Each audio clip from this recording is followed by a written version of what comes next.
మనిషి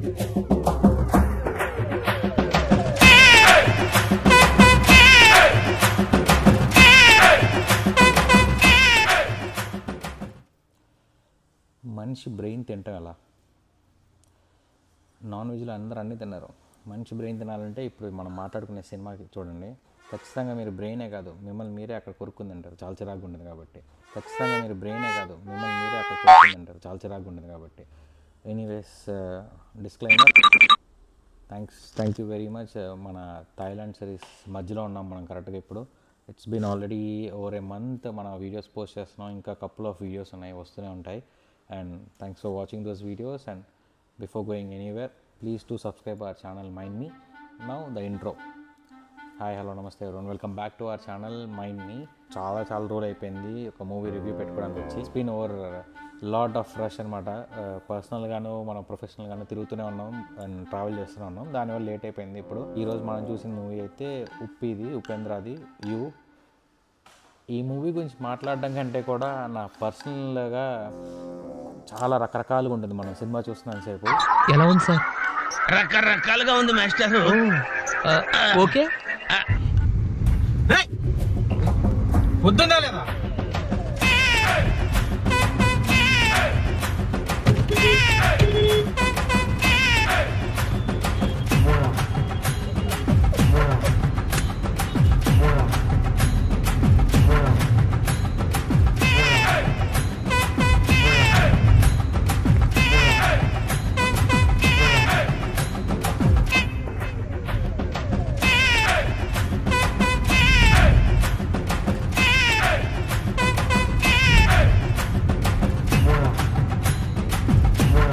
ఇన్ని రకాలుగా ఉంటుంది సినిమా చూస్తున్నాను సేపు.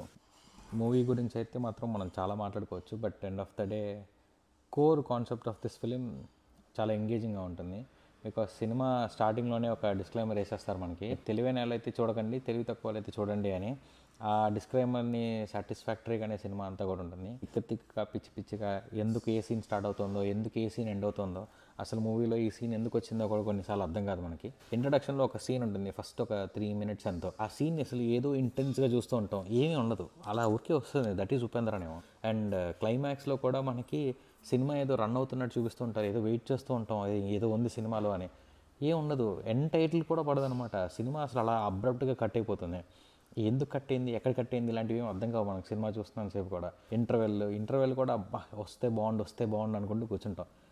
సో సినిమా బేసిక్ కాన్సెప్ట్ వచ్చేసరికి గుడ్ అండ్ బ్యాడ్ మధ్య తీసుకెళ్తాడు. సో ఉపేంద్ర ఇందులో ఒక ట్విస్ట్ రివీల్ చేస్తున్నాను. ఉపేంద్ర ప్లేస్ ఎ డ్యూయల్ రోల్. అది పెద్ద ట్విస్ట్ కూడా కాదు, సినిమా చూసేవాళ్ళు. స్టోరీ వైజ్ కూడా like you'll guess it immediately. స్టార్టింగ్లోనే మనం గెస్ చేస్తాము, మధ్యలో వెళ్ళేసరికి అది పెద్ద సూపర్ ట్విస్ట్లా చూపిద్దామని ట్రై చేస్తారు కానీ అవ్వదు. Story, screen play, writing, direction wise వస్తే ఉపేంద్ర సాటిస్ఫై చేస్తాడు. బట్ పెద్ద విషయం ఏంటంటే స్టోరీ వెళ్ళే విధానమే మనకు అర్థం కాదు. ఒక సైఫైయా, ఒక థ్రిల్లరా, ఒక యాక్షనా, ఒక డ్రామానా, ఈ జానర్స్ అన్నీ మిక్స్ అయిపోయిన ఒక పులిహార జానర్ ఏదో ఒకటి ఉంటుంది. ఆ పులిహార జానరే మనకి ఈ సినిమా. క్యారెక్టర్కి ఒక పర్పస్ ఉండదు, ఆ హీరోయిన్ అనే క్యారెక్టర్ ఎందుకు ఉంటుంది అనేది కూడా అర్థం కాదు. బేసిక్గా మూవీలో హీరోయిన్ అనే క్యారెక్టర్ ఏంటంటే చూసే వాళ్ళకి క్రింజ్ ఫీలింగ్ ఇవ్వడం తప్పితే ఏమి ఉండదు. ఆ క్రింజ్ ఫీలింగ్ కూడా మామూలు క్రింజ్ ఫీలింగ్ కాదు, పెద్ద దారుణమైన cringe feeling. And Upendra character గురించి చూస్తే Upendra character plays as a villain and హీరోలో సినిమా అనమాట. సో ఒక ఫస్ట్ 20 minutes 30 minutes సినిమాలో ఏం జరుగుతుందో మనకు అర్థం కూడా కాదు. చూసేంతసేపు ఓకే ఇదేదో పాట రన్ అవుతుంది, ఏదో సినిమా ఏదో ప్లే అవుతుంది ఇందులో అని చూస్తాం. ఆ 20 minutes అయిన తర్వాత మనకి సినిమా స్టార్ట్ అవుతుంది, స్టోరీ, మెయిన్ స్టోరీ. క్లైమాక్స్ అయ్యేసరికి ఇంకా సినిమా లైక్ వెళ్ళిపోతున్న సేపు ఇంకా సెకండ్ హాఫ్లో స్టోరీలో ఎంటర్ అయ్యాం, అది పర్లేదు కొంచెం ఇంట్రెస్టింగ్గా ఉన్న టైంలో సినిమా అయిపోతుంది కూడా, కట్ చేయాలి. ఇంకా ఉపేంద్ర అక్కడితో కట్ చేసేసి జనాలకి ఇప్పుడు మనం జరిగేది చెప్పాలా, జనాలు బుద్ధి తక్కువ వాళ్ళే అంటే వాళ్ళకి అర్థమవుతుంది, చూసిన వాళ్ళు అర్థం చేసుకుంటారు, వాళ్ళకి అర్థమైంది స్టోరీ అంటారు. అదే లిటరల్ ఇలానే డైలాగ్ వాడేసి సినిమా కట్ చేసేస్తాడు.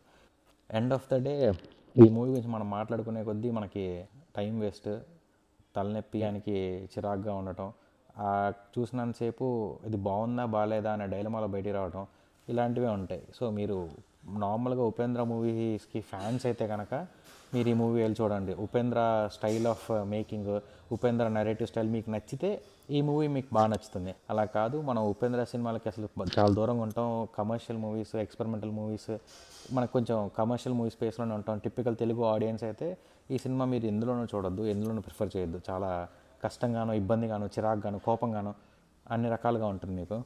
So thank you. ఈ రివ్యూని కూడా నేను అబ్జర్వ్గా ఎండ్ చేస్తే మాత్రం ఇక్కడితోనే ఆపేస్తారు కాబట్టి thank you so much. Thanks for watching this video.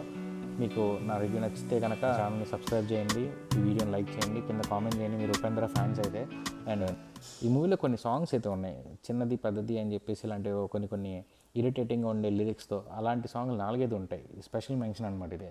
అలాంటిది మీరు కొంచెం చిరాగ్గా ఉన్న, కోపం ఎక్కువ తెచ్చుకోవాలనుకున్నా కానీ మీరు యూట్యూబ్లో ప్లే చేసుకుని వినండి. ఒక 2-3 మినిట్స్ మీ బీపీ పెరిగిపోతూ ఉంటుంది, దాని తర్వాత మళ్ళీ మీరు నార్మల్ అయిపోతారు. సో రికమెండ్ చేస్తున్నాను, చూడండి మీకు కోపం రావాలనుకుంటే. అండ్ థాయిలాండ్ సిరీస్ వీడియోస్ వస్తాయి నెక్స్ట్, మీరు చూడండి. వాటిని చూసి మీ థాట్ ఎలా ఉంది అండ్ మీకు ఇంకేమైనా డౌట్స్ ఉంటే కింద కామెంట్ చేయండి. థాయిలాండ్ వెళ్ళాలనుకుంటున్నా, లేదా నెక్స్ట్ థాయిలాండ్ తర్వాత మన నెక్స్ట్ ఊటీ సిరీస్ కూడా వస్తుంది, ఎడిటింగ్ ప్రాసెస్లో ఉంది. బట్ అవన్నీ వీడియోస్ వస్తాయి, డెఫినెట్లీ మీకు ఎంటర్టైన్ చేస్తాయి అనుకుంటున్నాను. Thank you, bye bye, see in the next video.